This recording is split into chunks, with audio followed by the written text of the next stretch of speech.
Imagine a world where one mistake doesn't start a war, but ends civilization, two superpowers, thousands of nuclear weapons, and the silent war that lasted over 40 years. But here's what makes it even more terrifying.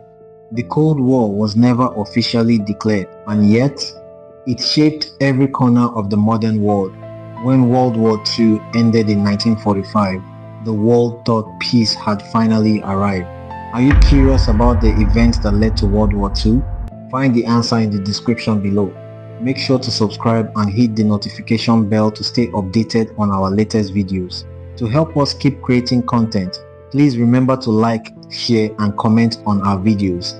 But in the ashes of that war, something new was born. Two nations rose above all others, the United States of America and the Soviet Union.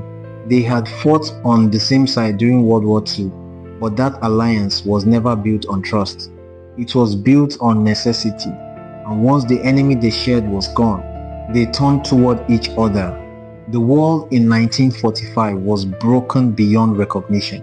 Europe lay in ruins, cities destroyed, millions dead, and in this chaos, two completely different visions of the future emerged. The United States believed in capitalism, which is the freedom of markets, democracy, and individual rights. The Soviet Union believed in communism, standing for central control, no private ownership, and a single ruling party. To both sides, the other system wasn't just different, it was dangerous, because if one ideology spread, the other might collapse. And so began a silent war, not fought with guns, but with fear, suspicion, and influence. The Yalta and Potsdam conferences were supposed to set up the post-war world, but they just highlighted the growing distrust. Stalin wanted a buffer zone of communist states in Eastern Europe, while the West, especially the US, feared Soviet expansion. This tension quickly solidified into what Churchill famously called the Iron Curtain.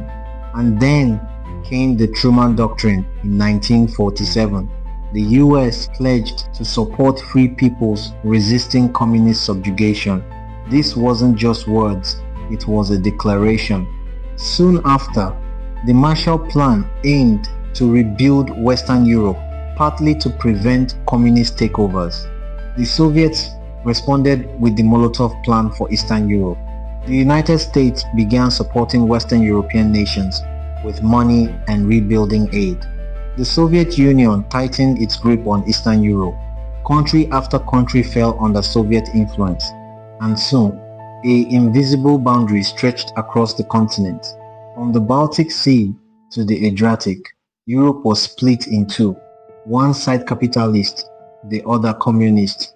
And right in the center, Berlin became the first real flashpoint. Berlin was deep inside Soviet-controlled East Germany, but the city itself was divided between East and West. In 1948, tensions exploded. The Soviet Union blocked all land routes into West Berlin.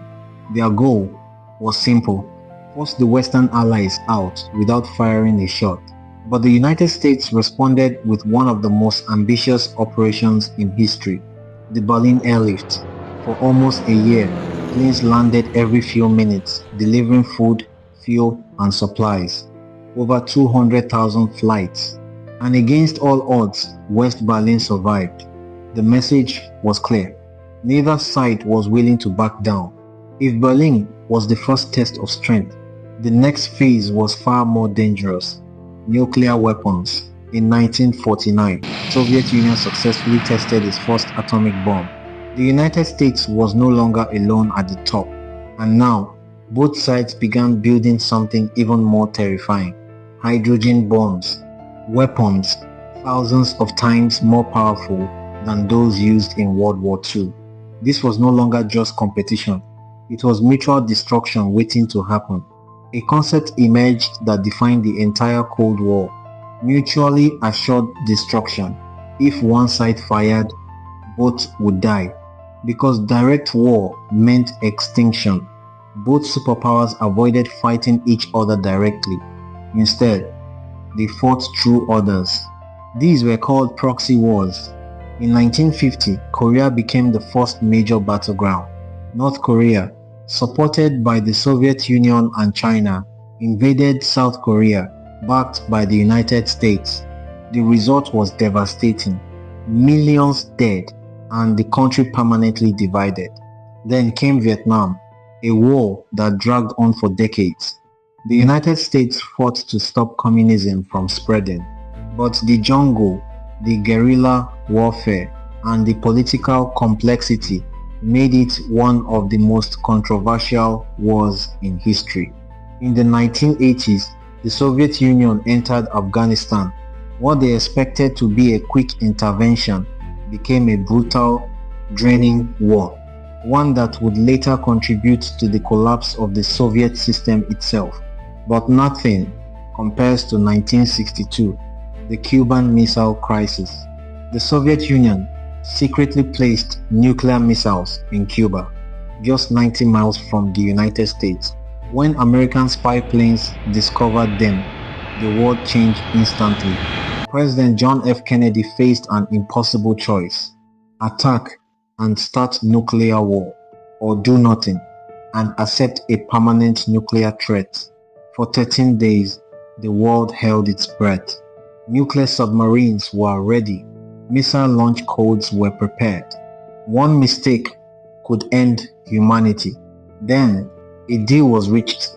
The Soviet Union removed the missiles, and the United States secretly agreed to remove missiles from Turkey. The world had survived by seconds, not strategy. After 1962, the Cold War continued, but something had changed. Late 70s and 80s saw a resurgence of Cold War intensity. Reagan came into office talking tough, calling the USSR an evil empire. His administration ramped up military spending and proposed the Strategic Defense Initiative, or Star Wars. Economic problems were escalating in the Soviet Union due to the high costs associated with the Afghanistan war. Then, Mikhail Gorbachev rose to power in 1985. He recognized the need for reform, introducing openness and restructuring. These reforms, combined with immense popular pressure across Eastern Europe, created a domino effect. Poland, Hungary, Czechoslovakia, one by one, the communist regimes began to crumble.